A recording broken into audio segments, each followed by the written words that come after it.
నమస్తే. Welcome to our channel. Senior journalist Damu Balaji గారు ఉన్నారు. వారితో మాట్లాడదాం. సార్ నమస్తే సార్. నమస్తే. సార్ రోజా తొడగొట్టి దమ్ముంటే నన్ను అరెస్ట్ చేయమని చంద్రబాబు నాయుడు గారు గవర్నమెంట్‌కి సవాల్ విసిరింది సార్.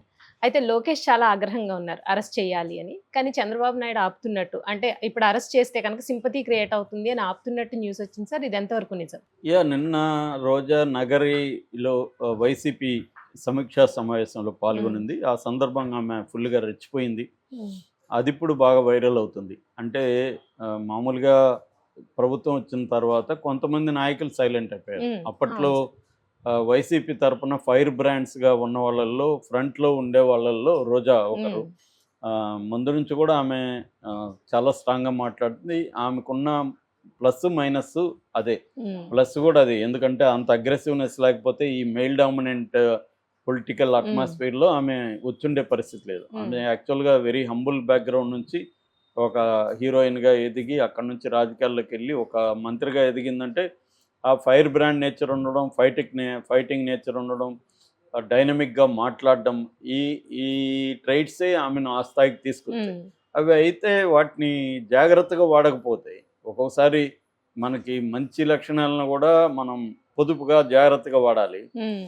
అది ఏమైందంటే వ్యక్తిగతంగా దాడులు చేయడం, చాలా హీనంగా ఎదుటోళ్ళని మాట్లాడడం, అవును సార్.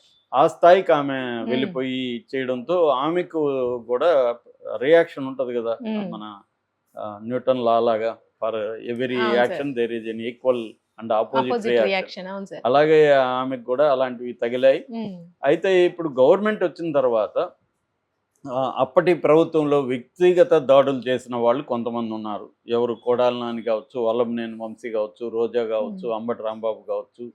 ఇలాంటి వాళ్ళని ఆహ్, వైసీపీ వాళ్ళని నాయకుల్ని బి ఈ కూటమి హ్మ్. ప్రభుత్వం విడిచిపెట్టదు. ఎందుకంటే ఆల్రెడీ రెడ్ బుక్ ఉందని అనౌన్స్ చేశాడు. రెడ్ బుక్‌లో హ్మ్. పేర్లున్నాయని లోకేష్. వీళ్ళ మీద పగ తీర్చుకుంటారనేది అందరూ గూడా ఎక్స్‌పెక్ట్ జేశారు. హ్మ్. కానీ దానికి భిన్నంగా కొంతమంది ముఖ్యంగా కేడర్ మీద, సోషల్ మీడియా మీద మాత్రమే ఇప్పటివరకు క్రాక్ డౌన్ మొదలైంది. కొంతమంది సెలెక్టివ్ అధికారుల మీద, ముఖ్యంగా సీఐడీ అధికారులు, కొంతమంది అధికారుల మీద, పోలీస్ అధికారులు, కొంతమంది ఐఏఎస్ అధికారులు ఇలాగా బ్యూరోక్రాట్ సిస్టమ్‌లో ఉండి హ్మ్. కొంతమంది మీద వైసీపీలో ఉన్నప్పుడు రెచ్చిపోయి తెలుగుదేశం శ్రేణుల్ని, నాయకుల్ని వేధించిన అనేక మంది అందరిని కూడా కాదు అక్కడ కూడా. హ్మ్. కొంతమంది సెలెక్టివ్‌గా. వాళ్ళ మీద మాత్రమే కేసులు పెట్టి వాళ్ళని ఇబ్బంది పెట్టడం అనేది జరుగుతుంది. అట్లాగే వైసీపీలో ఉండే కొంతమంది నాయకులను కూడా టార్గెట్ చేసి కేసులు పెడుతున్నారు. వాళ్ళు కోర్టులకెళ్తున్నారు గానీ, ఈ బ్యాచ్‌ను ఇప్పుడు నేను చెప్పిన హ్మ్. కొడాలి నాని గానీ, వల్లభనేని వంశీ గానీ, రోజా గానీ ఇలాంటి వాళ్ళని ఎవరిని ఇప్పటివరకు అరెస్టులు చేయడం గానీ, వాళ్ళని కేసులైతే పెట్టారు గానీ, వాళ్ళని సీరియస్‌గా అవును తీసుకొని సార్. వాళ్ళ జోలికి వెళ్ళింది హ్మ్. కనపడలేదు. హ్మ్. ఈ టైంలో కొంత సైలెంట్ కూడా అయిపోయారు వీళ్ళు. కొద్దిగా ఇప్పుడు కొడాలి నాని ఈ మధ్య మాట్లాడట్లేదు. వల్లభనేని వంశీ మాట్లాడట్లేదు. రోజా కూడా రోజా. కొంతకాలం అవును సార్. మాట్లాడలేదు. హ్మ్. అసలు ఆమె రాజకీయాల్లో వదిలేస్తుందని, హ్మ్. లేకపోతే తమిళనాడు తమిళనాడు. హ్మ్. రాజకీయాల్లోకెళ్తుందని, స్టాలిన్‌తో టచ్‌లో ఉంది. ఎందుకంటే వాళ్ళ హస్బెండ్ తమిళనాడు వ్యక్తి హ్మ్. కాబట్టి, ఆయన సినిమా ఇండస్ట్రీలో యాక్టివ్ కాబట్టి యూనియన్స్‌లో అలాగా వెళ్తుంది. ఆమె కూడా తమిళనాడులో పాపులరు. తమిళ్ బాగా హ్మ్. మాట్లాడగలదు. నగిరంటేనే తమిళ్ బార్డరు. సో, ఇలాగా చాలామంది అనుకున్నారు గానీ, ఆమె మళ్ళీ ఇప్పుడు యాక్టివ్ అయింది. నిన్న ఆమె ఎవరు ఊహించని పద్ధతిలో చాలా సీరియస్‌గా ఛాలెంజ్ విసిరింది హ్మ్. చంద్రబాబుకి. "నీకు దమ్ముంటే అరెస్ట్ చేసుకో. అరెస్ట్ చేస్తావా చేసుకో. కేసులు పెడతావా పెట్టుకో. ఉద్యోగాలు తీయిస్తావా తీసుకో. ఏం చేస్తావో చేసుకో. మేము దీనికి వడ్డీతో సహా చెల్లిస్తాం. మేము ఈసారి కుప్పంతో సహా అన్ని సీట్లు మేము గెలుస్తాం. మేము గూడా ఒక రెడ్ బుక్ గాదు గానీ, గుడ్ బుక్ ఒకటి మెయింటైన్ హ్మ్. చేస్తున్నాం. ఆ గుడ్ బుక్‌లో మీ పేర్లుంటాయి." అని హ్మ్. ఆమె ఒక పక్క ఛాలెంజ్ చేస్తూ, ఒక పక్క థ్రెట్ గూడా ఇచ్చింది హ్మ్. తెలుగుదేశానికి.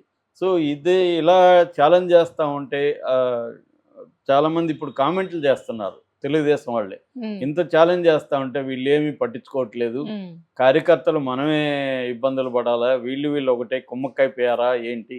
అని తెలుగుదేశం వాళ్ళే పోస్టులు పెట్టుకుంటున్నారు. హ్మ్.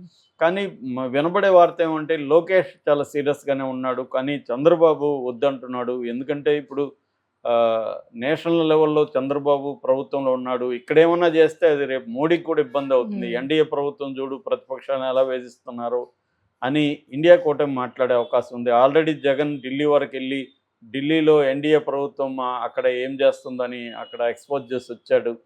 సో ఇప్పుడు రోజా లాంటి వాళ్ళని అరెస్ట్ చేస్తే ఆమె ఒక నేషనల్ లెవెల్లో ఆమె పాపులర్ అయిపోతుంది. ఇది మనకి ఇబ్బందికరం అని చంద్రబాబు ఆలోచిస్తున్నట్టుగా చెప్తున్నారు. ఎందుకంటే చంద్రబాబు ఎప్పుడు కూడా అనేక విషయాలను దృష్టిలో పెట్టుకొని అవును సార్. ప్రవర్తిస్తారు.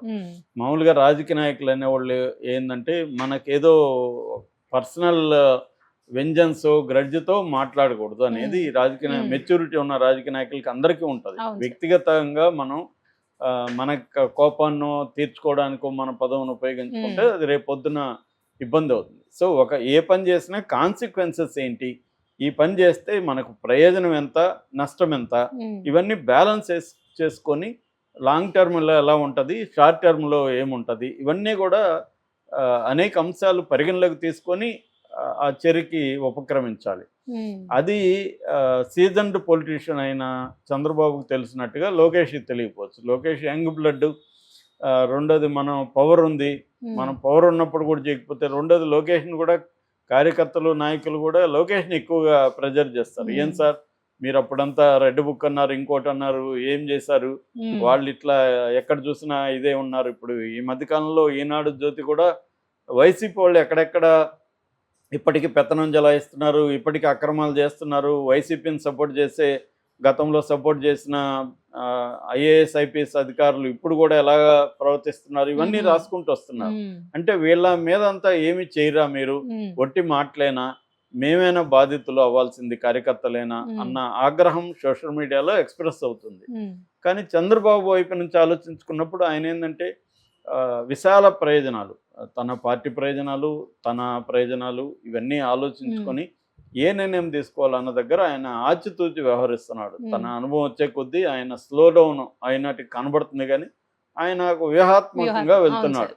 అంటే మనం ఒక్కోసారి ఏమంటారంటే ఇంగ్లీష్లో కరెక్ట్గా ఉంటుంది, to win a war you need to lose so many battles అని. అంటే ఒక మహాసంగ్రామాన్ని గెలవాలంటే అనేక యుద్ధాల్లో నువ్వు ఓడిపోవాలి అని. ఆ సామెత పాలిటిక్స్ కూడా వర్తిస్తుంది. నువ్వు పెద్ద ప్రయోజనాన్ని దృష్టిలో పెట్టుకున్నప్పుడు చిన్న చిన్న వాటిలో నువ్వు ఓడిపోతున్నా పర్వాలేదు. అలాగా చంద్రబాబు ఏంటంటే ఇప్పుడు రోజా ముందు ఓడిపోయినట్టు, రోజా అంత ఛాలెంజ్ చేస్తే మనం ఏం చేయలేమా, అధికారంలో ఉండి కూడా ఏమి లాభం అని మాట్లాడేవాళ్ళు ఉంటారు. వీళ్ళు ఏం పోయింది, వీళ్ళు రెచ్చగొడతారు, వీళ్ళు ఇళ్ళలో వీళ్ళు ఉంటారు. కానీ చంద్రబాబు ఇవన్నీ ఆలోచిస్తాడు కదా. సో అందుకని ఆయన మెల్లగా వెళ్తున్నాడు. ఎందుకంటే ఇప్పుడు కానీ రోజా లాంటి వాళ్ళని అరెస్ట్ చేస్తే జగన్ ఆల్రెడీ ప్రజల్లోకి వెళ్ళిపోయాడు. సంక్రాంతి నుంచి ఫుల్ టైం ఆయన ప్రజల్లో వారానికి 4 రోజులు ఉండబోతున్నాడు. ఈ ప్రభుత్వ 1 year అయిపోయింది కాబట్టి హనీమూన్ టైం అయిపోయింది. 1 year కాదు, 6 నెలలు అయిపోయింది. 6 నెలలు అయిపోయింది కాబట్టి హనీమూన్ టైం అయిపోయింది. ఇప్పటి నుంచి ఈ ప్రభుత్వ వైఫల్యాల్ని, ఇచ్చిన హామీలు నెరవేర్చకపోవడాన్ని, దీనంతా ఎండగడుతూ ప్రజల్లో వెళ్ళడం, కార్యకర్తల్ని ఆయన ఆర్గనైజ్ చేసుకోవడం, అదంతా చేస్తున్నాడు. ఆల్రెడీ నిన్న కూడా పులివెందుల్లో ఆయన పర్యటనకి విశేషమైన ఆదరణ దొరికింది. జనాలు పెద్ద ఎత్తున వచ్చారు. అంటే ఆల్రెడీ ప్రజల్లో ఒక చిన్న మార్పుని గమనిస్తున్నారా. ఆంధ్రజ్యోతి ఎడిటోరియల్లోనే ఆయన రాధాకృష్ణ కూడా ఈ ప్రభుత్వం పట్ల ప్రజల్లో ఇప్పటికీ అసంతృప్తి లేదు, సంతృప్తి కూడా లేదని రాశారు. అట్లాగే ఈనాడు కూడా సంతృప్తి స్థాయిలు లెక్కేసుకొని ఎట్లా డౌన్ అయిపోయింది అనేది కూడా ఈనాడు రాసింది. సో ఈ నేపథ్యంలో అంటే జనరల్గానే సంతృప్తి ఉండే అవకాశం ఉంది. ఎందుకంటే మామూలుగా చాలామంది చెప్పేది ఏంటంటే ఆంధ్ర ప్రజలు అంత ఈజీగా సాటిస్ఫై కారని, ఏ ప్రభుత్వం కూడా వాళ్ళని సాటిస్ఫై చేయలేదు అని. ఎందుకంటే హామీలు ఎక్కువ ఇచ్చేస్తారు, వాటిని నెరవేర్చే డబ్బులు లేవు. చంద్రబాబుకు కూడా తెలుసు, కానీ తెలిసి కూడా ఆయన ఒకప్పుడు వ్యతిరేకించిన ఈ సంక్షేమ పథకాలను, వీటన్నిటిని, డీబీటీని, వీటన్నిటిని బటన్ నొక్కడాన్ని, ఇవన్నీ వ్యతిరేకించిన వాళ్ళే వీళ్ళు. కానీ ఎలక్షన్ ముందు అంతకంటే ఎక్కువ ఇస్తామని, అంటే జగన్ 70,000 కోట్లు ఇస్తే నేను 1,20,000 కోట్లు, 1,20,000 కోట్లు ఇస్తానని ఈయన ప్రకటించేసరికి జనం ఇటు వచ్చారు. ఇప్పుడు అది నెరవేర్చలేకపోయినప్పుడు జగన్ మళ్ళీ దాన్ని ఉపయోగించుకుంటాడు కదా. సో ఇలాంటి టైంలో మనమయ్యే వాళ్ళని అరెస్టులు చేస్తే, అంటే ప్రజా ఉద్యమాన్ని నిర్మించే క్రమంలో అరెస్ట్ చేస్తే తప్పు అవుతుంది. అంటే ఒక సామెత ఉంది, నేను శత్రువుని దెబ్బ కొడితే శత్రువుకే తగలాలి, ప్రజలకు తగలకూడదు. శత్రువు నన్ను దెబ్బ కొడితే ప్రజలకు తగలాలి, నాకు తగలకూడదు అన్న ఒక స్ట్రాటజీ పాలిటిక్స్లో ఉంటుంది.